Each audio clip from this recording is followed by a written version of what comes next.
자, PPT 먼저 보시면 어닝 시즌 증시 방향성이라고 해서 한번 잡아봤어요. 여러분들이 좀 제일 궁금해하는 거. 시장이 생각하는 긴축의 시대와 그리고 실적 장세로의 전환이라고 제가 말씀을 드리고 있는데 지금 제일 많이 궁금해하는 게 기준금리 인상에 대한 속도와 그리고 인플레이션에 대한 피크, 그죠? 그게 QT가 어떻게 진행되고 있길래 그리고 10년물 국채금리가 왜 저렇게 올라가고 있는지 등등등 지금 가장 핫하게 이슈가 되어 있는 부분들을 제가 팩트로 한번 다 잡아봤습니다. 자, 그러고 나면 방송 종료 후 제가 다 말씀드리고 나면 어느 정도 궁금증이 더 많이 해소되지 않을까 생각하는데 자, 제일 먼저 보는 게 지금 S&P 500입니다. S&P 500 지수에서 지금 시장 이슈와 그리고 차트의 변화, 차트 안에 시장 이슈가 묻어났을 때 어떠한 변화들을 보여줬는지를 제가 잠깐 간략하게 짚어봤어요. 자, 3월 30일 날 장단기 금리가 첫 번째로 역전이 되면서 급등하던 지수가 꺾이기 시작하는 도화선이 되었습니다. 그리고 나서 라일 브랜드와 그리고 FMC 회의록 4월 6일 날 7일 날 발표되면서 예방주사를 딱 2대 때렸어요. 어떻게?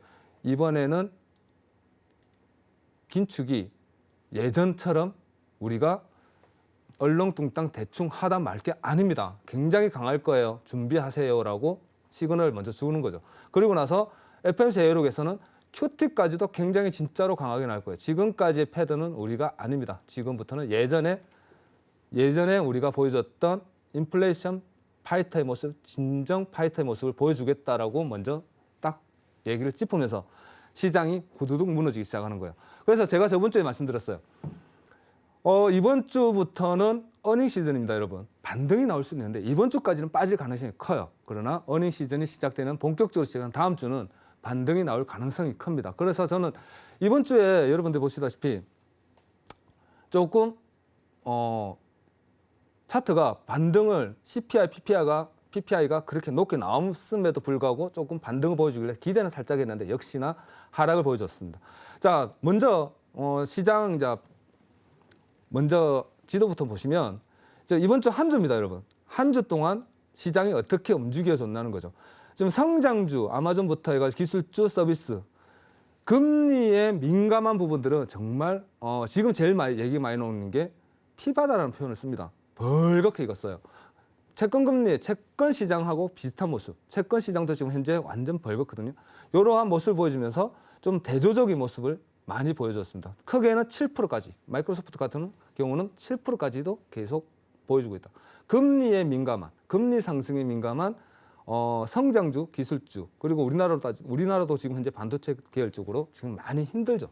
자, 이런 식으로 금리에 민감한 부분들이 계속 끝없이 하락을 하고 있는데 좀 이러한 상황이 왜 자꾸 벌어지냐는 거죠. 무엇을 보기 때문에 시장이 투자자들이 뭘 보고 이렇게 얘기를 하고 있고 왜 이렇게 위축되고 있느냐. 자, 그거는 시장 예측을 얘기하는 패드워치라는 사이트에 들어가시면 제가 여러분들과 같이 지금 현재 보여드리려고 하는 게 패드워치입니다. 이것을 제가 조금 분석해 드리려고 하는 거예요. 자, 사이트에 들어가셔가지고 패드워치라고 치시면 연준이 생각하는 금리의 예상도입니다. 예상도. 이것을 여러분들한테 좀 설명드릴게요. 자, 제일 먼저 여러분들이 먼저 보시면 패드워치 들어가셔가지고 이 부분이에요. 이 부분인데 이게 지금 여러분 보시면 4522라고 돼 있어요. 미국식 표기입니다. 2002년 5월 4일 FMC 회의 날짜예요, 여러분.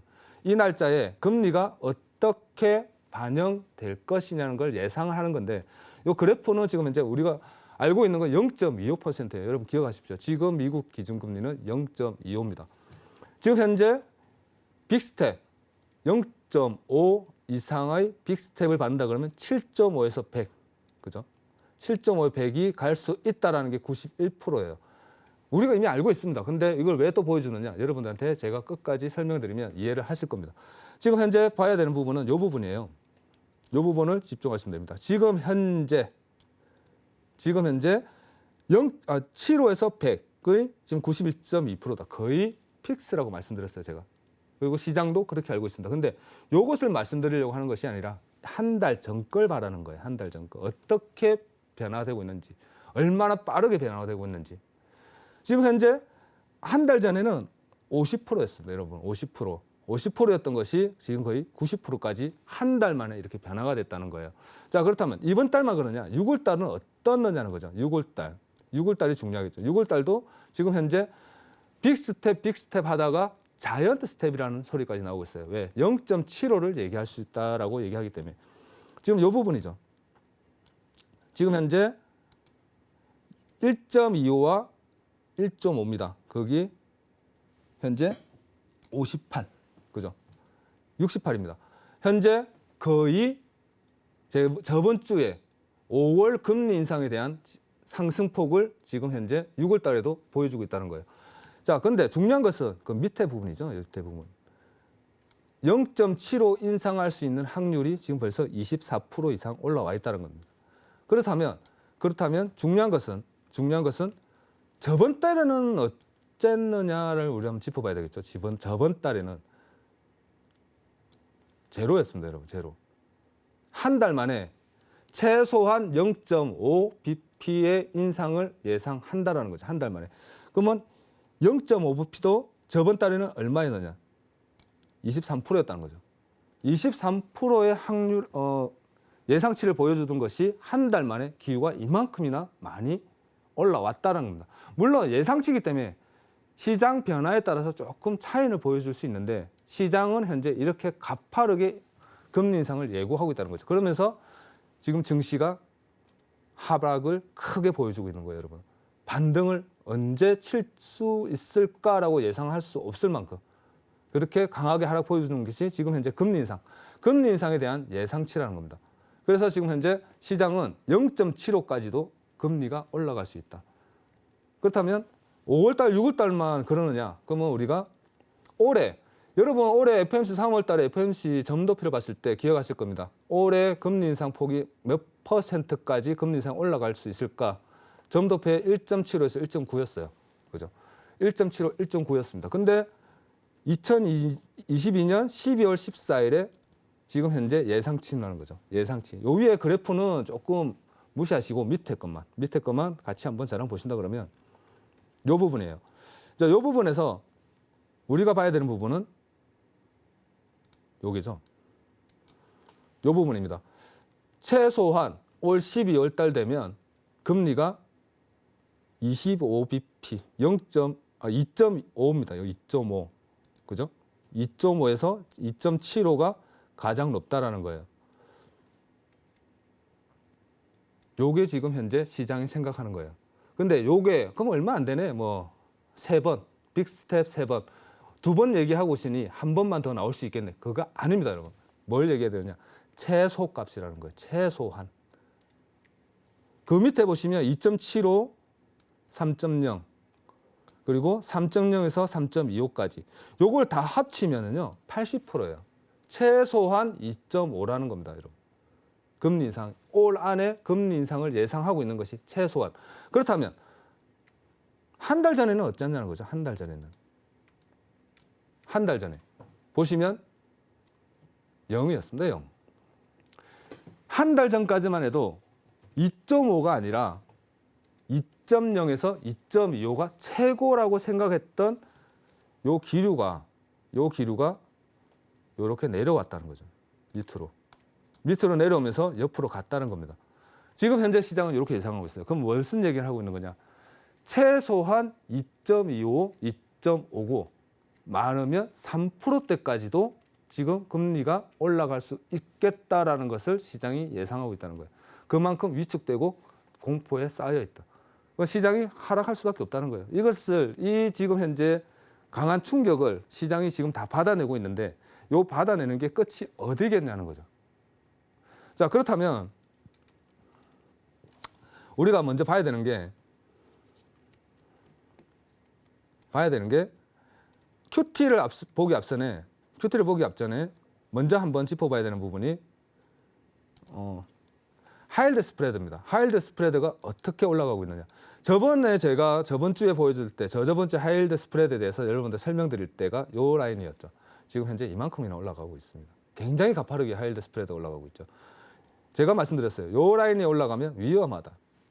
하이힐드 스프레드. 정크본드가 굉장히 급상승하게 되면 시장 위축이 여러분 왔습니다라고 제가 설명을 드렸어요. 지금 하이힐드 스프레드 역시 굉장히 강하게 지금 반등을 보여주고 있거든요. 보시면 지금은 이렇게 보면 얼마 안 오는 것 같은데 굉장히 높은 폭으로 상승하고 있다는 겁니다. 그만큼 시장은 위축되고 있고 굉장히 하락폭이 강하게 보여줄 수밖에 없다. 자, 그렇다면 채권금리를 제가 한번 짚어드릴게요. 현재 채권금리 10년물 채권금리입니다. 10년물 QT를 말씀드리기 전에 채권금리부터 여러분 설명드린다 그러면 지금 현재 채권금리 10년물이 2.828이에요. 벌써. 우리가 알기로는 2.5, 2.3 왔다 갔다. 얼마 전에 1.4, 1.5 얘기했던 게 얼마 전입니다, 여러분. 얼마 전이란 거죠. 10년물 채권금리가 이렇게 강하게 들어올리고 있다. 왜? 인플레이션이 굉장히 강하게 들어올리면서 현재 QT에 대한 시그널이 바로 눈앞에 오면서 채권금리부터, 그래서 채권 시장이 지금 굉장히 크게 하방을 주고 있다는 거죠. 흔히 시장에서 하는 말로 피바다라고, 거의 곡소리가 난다고 얘기하고 있는 이유가 저 이유라는 거죠. 아시겠죠? 자, 그렇다면 2017년 QT와 2022년 QT가 도대체 차이가 어떤 차이길래 시장이 이렇게까지 10년물 국채금리가 이렇게 반응하고 시장이 이렇게 반응하는 것이냐. 그리고 왜 다들 지금 현재 시장에 대해서 굉장히 불확실성을 크게 가지고 있나요? 과거에는 얼마 전까지만 해도 이렇게까지 하지 않았다는 거죠. 여러분들 작년에 한번 생각하시면 작년 11월 달만 해도 우리가 얘기했던 게 그거죠. 테이퍼링을 올 연말에 끝낼까? 내년에 시작할까? 그 얘기를 하다가 금리 인상 내년에 한답니다. 3번 한답니다. 에이, 4번 한답니다. 에이, 쟤네들 뭐네. 우리가 진짜 얘기 나눴던 부분이에요. 그죠? 3번 할 수 있을까요? 4번 할 수 있을까요? 4번까지는 힘들지 않을까요? 테이퍼링도 먼저 끝내고, 그리고 금리 인상을 하려면 기간을 줘야 되고, 기간이 끝나고 나면 금리 인상할 것이고, 금리 인상 끝날 때 QT를 할 건데, 그렇지 않나요? 근데 그게 불과 몇 개월 전입니다. 굉장히 빠른 속도라는 거죠. 인플레이션이 올라가는 속도에 맞춰서 금리 인상, 긴축의 시간도 굉장히 빠르게 다가오고 있다는 거예요. 그러면 왜 이렇게까지 다들 시장이 긴박하냐는 거죠.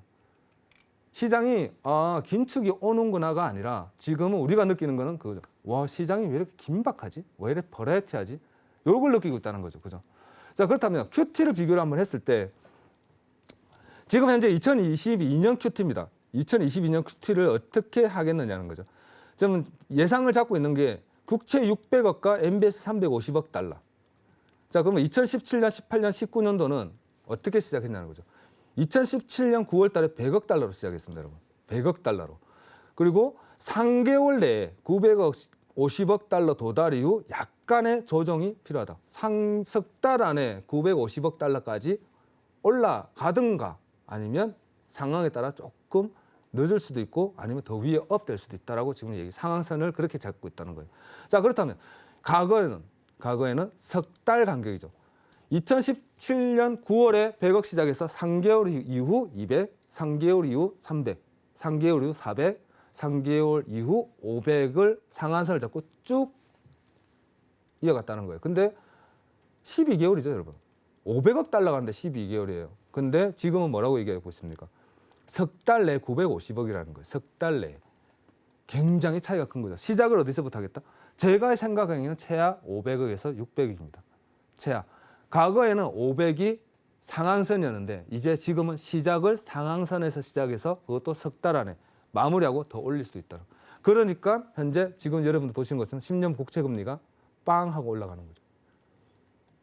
0.5bp를 얘기할 때 패드에서 뭐라고 얘기했냐면 0.5를 블라이더가 얘기할 때 0.5 올려야 됩니다. 지금 인플레이션이 이런 모양인데 금리를 빨리 해야죠. 그러니까 패드에서 다른 쪽 조금 비둘기파적인 성향을 가진 분들이 아니 그러면 10년물 국채금리와 내려갈 것이고 단기금리는 올라갈 건데 역전되면 시장의 그 파급력을 어떻게 하겠냐는 거죠. 그래서 그때 얘기했던 게 그럼 QT도 같이 시작하면 되지 않겠느냐. 빠르게. 그러면 10년물 국채금리도 상향을 할 것이고 단기금리도 상승을 하면 격차가 벌어지지 않느냐는 거죠. 지금 현재 그 말 그대로 하고 있다는 거예요, 여러분. 그럼 뭘 얘기하느냐? 10년물 국채금리가 3%로 간다 그러는 것은 시장금리도 3%까지 올라갈 수 있다. 그래서 아까 제가 설명드린 것대로 최소한 2.5가 지금 예상치라는 거예요. 최소한 2.75, 3%까지도 열려 있다. 열어놓고 봐야 된다는 거예요. 지금 현재 시장은 그렇게 긴박하게 움직이고 있다는 거. 시간과 금액이 매우 빠르고 크다라는 거예요, 여러분. 자, 그렇다면 물가지수 우리가 안 짚어볼 수가 없는데 저번 주에 저희들 S&P 500과 나스닥이 CPI, PPI가 발표됐을 때 12, 13일 날 여러분들이 보셨을 겁니다. 어떻게 보셨느냐? 인플레이션이 이렇게 높게 나왔는데 지수가 올라가 주네. 아, 상세했나 보다. 어닝 시즌에 맞춰서 반등을 쳐줄 수 있겠다. 저도 그렇게 생각했거든요. 저도 그러면 이번 주부터는 올라가는 거다. 나는 다음 주를 예상했는데 이렇게 양봉으로 강하게 반등을 쳐준다 그러면 상승폭이 조금 열려 있겠구나. 오늘부터 조금씩 올라가다 보면 다시 반등이 나올 수 있겠다라고 판단했는데 역시나 빠졌습니다. 역시나 빠졌고 예상치는 그렇죠. 네, 그랬습니다. 근데 중요한 것은 생산자 물가지수와 소비자 물가지수가 굉장히 강하게 가파르게 상승을 보여주고 있다는 거예요. 그런데 시장에서는 상승률 추이가 지금 이렇게 가파른데 피크라고 얘기하고 있습니다.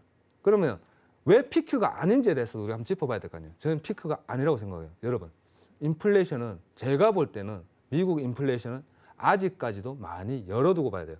지금 현재 피크에서 약간 조정, 보합을 보여줄 수는 있겠지만 앞으로 후반기 넘어가면서 금리 인상 따라 인플레이션도 물론 조정, 보합권은 보여줄 수 있습니다. 그러나 한 차례 더 쓰나미가 남아있다라고 생각해요. 피크 아닙니다. 앞으로 한 번 더 남아있다. 분명히 남아있다. 인플레이션은 상승률은 아직 남아있다라는 거예요. 자, 왜 그렇게 얘기하느냐. 자, 3월 소비자 물가 부분별 그래프예요. 그래프인데 지금 현재 가솔린 부분과 그리고 차량용입니다. 저는 두 품목에서 굉장히 강하게 보여주고 있다는 거죠. 그죠? 자, 그렇다면 시장이 얘기하는 게 뭐냐? 유가만 잡히면 인플레이션이 좀 꺾이지 않을까? 그래서 지금이 현재 피크가 아닐까라고 얘기하고 있습니다. 물론 보합권에서 살짝 보합을 잡아줄 수 있어요. 그러나 지금 현재 피크 두고 금리 인상이 따라오면서 인플레이션 꺾일 거라고 생각하시면 안 될 거라는 거예요. 왜냐? 지금 현재 봐야 되는 게 푸드하고 홈입니다, 여러분. 물론 홈은 우리나라는 전세라는 개념이 있어서 조금 어느 정도 완충작용을 하겠지만 미국은 그런 개념이 없어요. 월세죠. 우리나라로 따지면. 그렇지 않아요? 그리고 30년물 갖고 있는 장기 채권으로 분양받아서 살고 있는 겁니다. 저 MBS 채권이 쏟아져 나오기 시작하고 그리고 인플레이션이 안 잡힌다 그러면 지금 현재 제일 걱정하고 있는 건 푸드하고 홈이에요, 여러분들. 올 아이템은 빼더라도. 왜 그렇게 얘기하느냐. 지금 소비자 물가지수 상승률 전망이에요. 8.5에서 꺾일 것이다. 여러분, 꺾이지 않을 거라는 거죠. 제가 매번 계속 얘기하는데 이 부분에서 이 정도의 보합은 보여줄 수 있겠지만 상승할 거라는 겁니다, 여러분. 아시겠죠? 왜 그렇게 얘기하느냐. 인플레이션에 대한 불확실성이 아직까지도 그대로라는 거예요. 제일 중요한 것은 지금 현재 상하입니다. 공급망, 공급대란. 작년에 팬데믹 시작했을 때 미국에서 공급망 쇼티지가 나왔을 때 우리 몇 개월 동안 인플레이션이 상승하는 거 봤을 거예요. 그리고 기업들이 공급 대란으로 인한 물가 상승까지 굉장히 많이 봤을 겁니다. 지금 현재 상하이는 보시면 상하이하고 장저우 이 구간에서 봉쇄가 들어감으로써 지금 현재 전 세계의 공장이라고 얘기하고 창고라고 얘기하는 중국이 올스톱되고 있어요. 그러면서 물론 좋은 점도 있습니다. 좋은 점은 수요가 줄면서 유가가 조금 안정되고 있다는 점. 이 점을 들 수가 있는데 현재 인플레이션 쪽으로 따졌을 때는 굉장히 큰 악재라는 거예요. 11월 달에 시진핑 연임이 걸려 있습니다. 정치적으로 팬데믹, 제로에 가까운 정치적인 정치적으로 이걸 묶어버리면 올 안에는 완화될 수가 없다라는 거예요, 여러분. 제로 팬데믹입니다. 완전히 없어질 때까지 계속 봉쇄를 하고 계속 잡겠다는 거예요. 여러분들 지금 우리나라만 따져도 지금 현재 오미크론 확산세를 여러분들 추이를 보면 알겠지만 우리나라뿐만 아니라 선진국 전체적으로 추이가 몇 프로까지 올라갔습니까? 30%예요, 30%. 평균 30%까지 전 국민이 오미크론에 확산되었을 때 이 상승폭이 꺾였다는 거죠, 이렇게. 전체적으로. 근데 지금 현재 말하고 있는 중국은 지금 상승폭을 몇 프로 잡고 있냐면 물론 공식적인 거지만 0.02%예요, 여러분. 0.02%의 확산세를 보이고 있습니다. 14억 인구의 20%만 잡아도 3억 인구예요. 한두 달, 두세 달 안에 끝날 수 있지는 않을 거라는 거죠. 봉쇄를 하고 또 완화했다가 봉쇄하고 그런 식으로 간다 그러면 올 한해 끝까지 중국은 조금 힘들 거라고 하는 게 지금 현재 전망입니다. 자, 두 번째로 중요한 게 뭐냐? 여러분들 알고 있지만 국제 곡물 선물 가격 추이예요. 지금 보시면 2001년도부터 급격하게 올라가고 있죠. 급격하게. 러시아와 우크라이나는 곡물 수출을 하는 전 세계 2위, 4위 국가예요. 1, 2, 3, 4, 5위 국가 중에 2위랑 4위가 싸워서 지금 현재 파종 시기를 놓쳤습니다. 거의 놓쳤다고 얘기하고 있어요. 전부 다. 밀 가격부터 시작해서. 그렇다면 유가는 전쟁이 만일 멈춰서 전 세계적으로 야, 싸우지 마, 다독거려서 그럼 이제 유가 다 사줄게 얘기하면 바로 풀려요, 여러분. 그죠? 유가는 그렇게만 합의 보고 만일에 그렇게 안 되더라도 이란 핵 합의만 끝난다면 당장 어느 정도 완충 작용을 보여줄 수 있습니다. 그러나 우리가 먹는 농산물은요. 올해 만일에 파종을 해서 그 여파가 후반기, 중후반부터 드러나기 시작하면 내년까지도 가야 돼요. 파종하고 내년에 또 나와야 되니까 내년까지입니다, 여러분. 그러면 인플레이션이 잡기가 힘들다는 거죠. 굉장히 힘들어진다는 거예요, 여러분. 그러면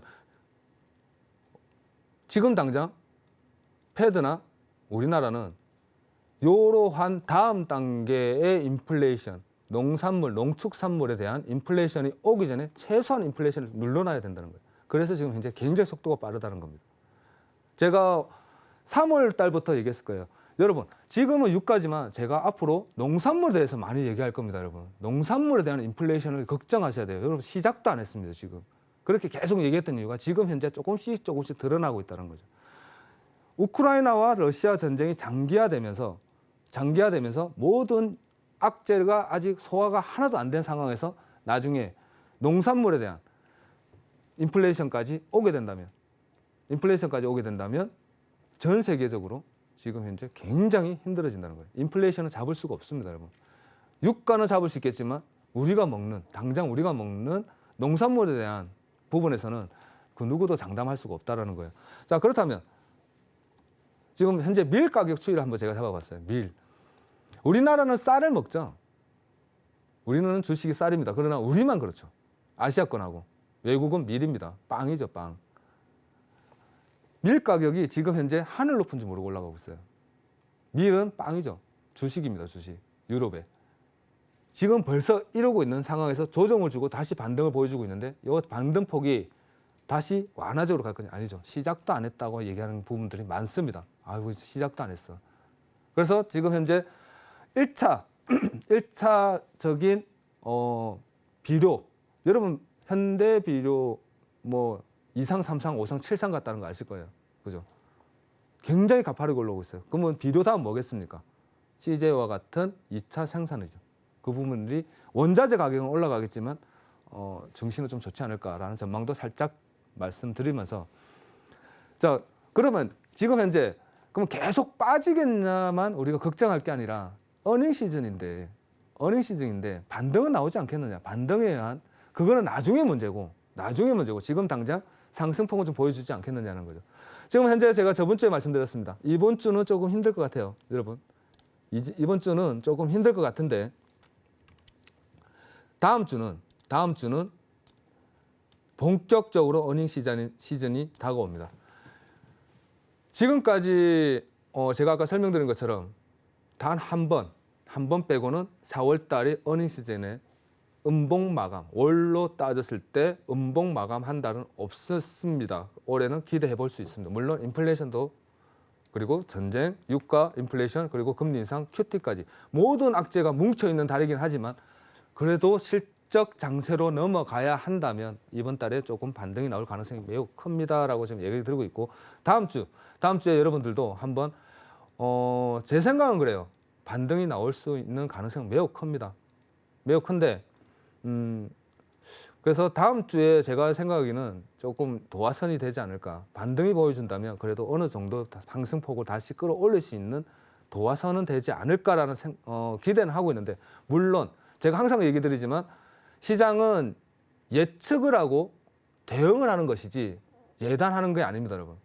절대 예단하시지 마시고 예측해서 대응한다고 생각하시고 시장에 한번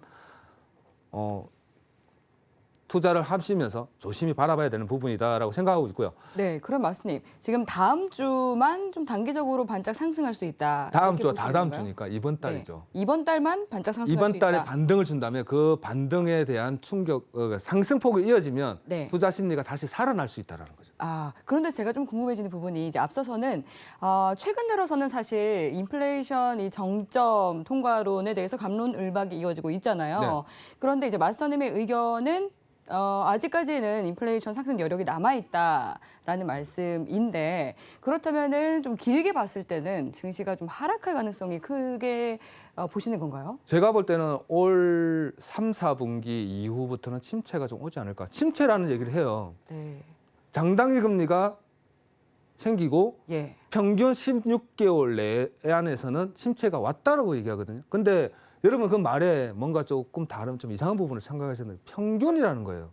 빠르면 6개월, 늦으면 2년이라는 거죠. 네. 그 기간 안에 지금 2차 대전 이후 10번의 침체가 왔는데 한 번 빼고 9번이 다 침체가 왔었는데 그 기간의 평균값이 16개월이었다는 거예요.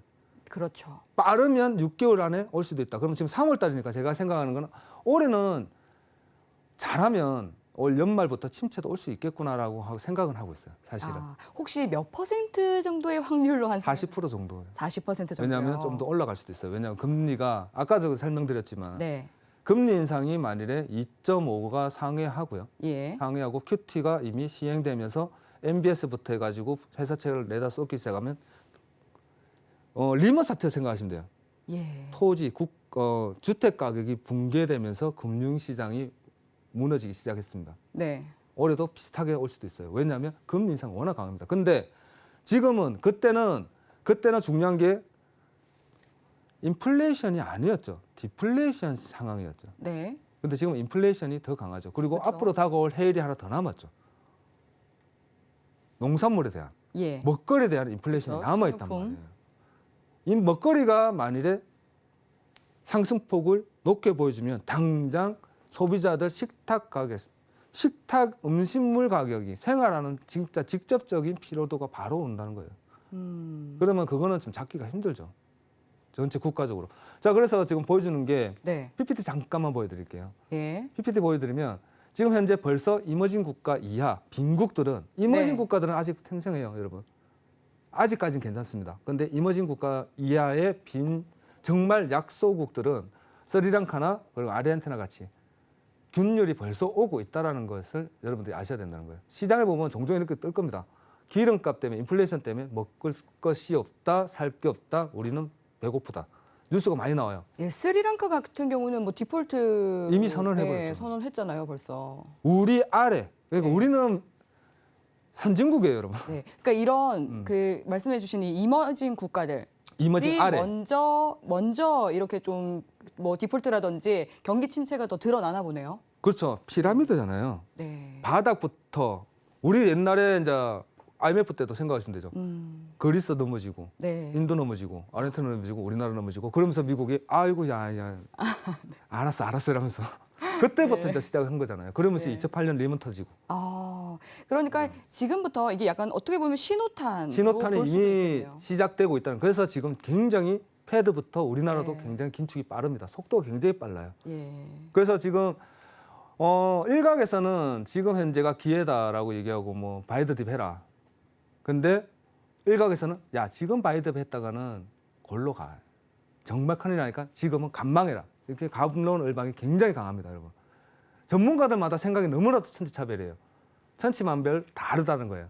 그래서 제가 계속 얘기하는 게 시장은 예측하고 대응하는 것이 예단해서 확정 짓는 게 아니라는 겁니다, 여러분. 꼭 그것만 기억하시기 바랍니다. 그걸 기억하시고 지금 현재 국가 위기가 이렇게 오면서 경기 침체 신호가 아니냐고 얘기하는 부분들도 계속 드러나고 있다는 거. 그래서 올 연말에는 조금 힘들지 않겠냐는 건 저도 전망하고 있습니다. 그러나 아직까지는 반등의 기회. 나중에 차트 보면서 조금 더 설명드릴 건데 반등의 기회는 아직 살아있는데 올 연말은 조금 힘들다. 왜? 지금 우리나라를 먼저 한번 따져보자. 지금 1.5로 올렸습니다. 그죠? 1.5로 올렸어요. 근데 제가 저번째 질문을 받은 게 우리나라 금리 인상 하겠습니까? 라고 저한테 질문을 하셨어요. 시청자분께서. 그래서 제가 말씀드렸죠. 여러분, 시장 금리 인상은 무조건 해야죠. 근데 정권 교체를 앞두고 참 저도 말씀드리기가 어렵습니다. 왜냐하면 정권이 교체되면서 정권에서 추구하는 방향성이 있기 때문에, 그리고 지금 한국은행 총재가 없는 상황에서 올리기는 분명히 해야 될 건데 과연 올릴까요? 라고 저도 확답은 못 하겠습니다라고 답을 내렸는데 어저께 긴급 올렸습니다. 왜? 자, 그거를 한번 생각해 보죠. 아까 제가 미국 속도를 말씀드렸어요. 금리 인상에 대한 속도. 그걸 좀 기억하시면서 금리가 최고 몇 프로까지 말씀드렸어요? 2.5가 최소라는 거였어요. 2.5가. 지금 현재 예상치는 물론 바뀔 수가 있겠죠. 시장이 조금 변화에 따라서 예상치가 조금 바뀔 수는 있습니다. 더 올라갈 수도 있고요. 조금 내려갈 수도 있습니다. 그러나 현재 기준 금리가 2.5는 거의 픽스에 가깝게 현재 연출되고 있다는 점을 감안하실 때 만일에 금리가 원달러 금리 격차가 만일에 역전됐을 때, 원달러 환율 역전이 일어났을 때 과연 우리나라가 버틸 수 있을까? 그러면 미국 시장에서 우리나라에서 외화가 빠져나가지 않을까? 2004년, 2005년대도 역전이 있었습니다. 2004, 2005년도 그때는 외화가 빠져나가지 않았어요. 왜? 그때는 중국이 굉장히 성장이 강하게 보여줄 때였고, 그리고 2016년도도 마찬가지 한 번 있었는데 그 당시에도 미국이 금리 인상에 대한 인상폭을 줄일 것이다. 금리를 낮출 것이다라는 시장의 컨센서스가 그렇게 잡혀 있었기 때문에 그때도 유출이 안 되었어요. 근데 이번엔 다르다는 거죠, 여러분. 시장이 너무나도 크다는 거죠. 안 좋은 악조건이 전체적으로 있는 상황에서 만일에 금리 인상 역전이 된다면, 원달러 환율이 역전이 된다면 일단 달러가 강세고 원화가 약세가 됩니다. 금리가 벌어지면. 그렇죠? 원화 약세에서 원화 추가 약세로 이어질 겁니다. 원화 추가 약세로 이어지면 우리나라는 수입 물가 급등, 달러로 표기된 모든 제품이 가격이 다 올라가겠죠. 그러면 소비자 물가가 굉장히 높아질 겁니다. 인플레이션이 굉장히 올라가죠. 지금 4.1인데 제가 예상치는 우리나라도 분명히 5.5 이상까지는 올라가지 않을까라고 예상을 하고 있어요, 여러분. 좀 안 좋은 얘기만 계속 하는데, 근데 어차피 통계적으로 그리고 자료를 분석하다 보면 최소한 5.5까지는 예상치를 내놔야 되겠다. 잘하면 6까지도 갈 수 있겠구나. 왜냐하면 좀 이따 한 번 더 설명드리겠지만 그러한 이유로 한두 가지 이유로 인해서 조금 더 올라갈 가능성이 크다라는 겁니다. 근데 그렇다면 소비자 물가 상승을 하기 위해서 금리 인상을 하겠죠. 그러면 물가 안정 목표를 잡기 위해서 금리 인상을 더 할 겁니다. 근데 중요한 것은 시기라는 거예요. 언제? 인플레이션 올라가고 나서? 아니면 선제적으로. 지금 현재 선제적으로 하고 있습니다. 지금 1.5%인데 미국이 만일에 2.5%까지 올라간다 그러면 앞으로 4번을 더 올려야 돼요. 최소한 4번요. 근데 한은에서 얘기한 게 최소 2번 이상은 인상을 할 겁니다는 거예요. 말을 잘 이해하셔야 됩니다. 최소 2번이라는 거예요. 최소 2번. 미국이 금리 인상의 속도에 따라서 우리는 선제적으로 더 올릴 수도 있다라고 여러분들은 예상치를 내놔야 되고, 그렇게 되면 지금 현재 우리나라 MBS가 지금 현재 7%라고 지금 뉴스가 나오고 있습니다. 더 올라갈 수도 있다는 소리예요.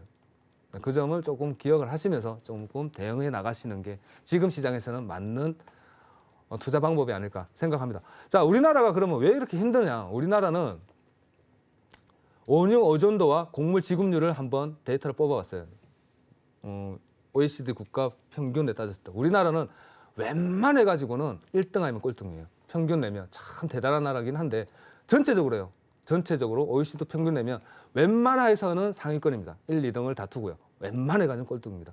자, 원유 의존도도 1등이에요, 여러분. 우리나라가 캐나다, 중국, 미국, 호주, 일본, 독일 등등등 따졌을 때 우리나라가 압도적인 1등입니다. 그리고 곡물 자급률. 우리나라 농경 국가 아니에요. 곡물 자급률이 25.5%예요. 제일 꼴찌입니다. 일본보다도 원한다는 거예요.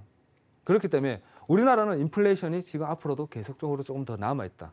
그리고 금리 인상 폭이 좀 더 크게 벌어져 있다라고 조금 예상하시면 좋겠습니다. 그러면서 지금 현재 시장, 그러면은 금리 인상이 조금 앞으로 좀 더 가파르게 올라갈 것이고, 그리고 인플레이션이 조금 더 상승을 할 것이라면 생산자 물가 PPI, CPI는 좀 더 많이 올라갈 거고요. 그리고 미국도 마찬가지. CPI, PPI가 아직도 좀 더 위에 남아 있다. 그리고 금리 인상의 속도는 우리가 예상하는 것보다, 우리가 알고 있던 것보다 훨씬 시장은 빠르고 크게 생각하고 있다. 그래서 지수는 조금 아직 하락폭을 줄 수 있는데, 단 이번 주 어닝 시즌에 맞춰서 만일에 반등을 좀 쳐준다면 투자 심리가 좀 불어서 조금 더 반등을 크게 가져갈 수 있겠으나 올 연말에는 조금 시장이 많이 조금 힘들어지지 않을까라는 게 제 판단입니다. 오늘 여기까지입니다. 감사합니다.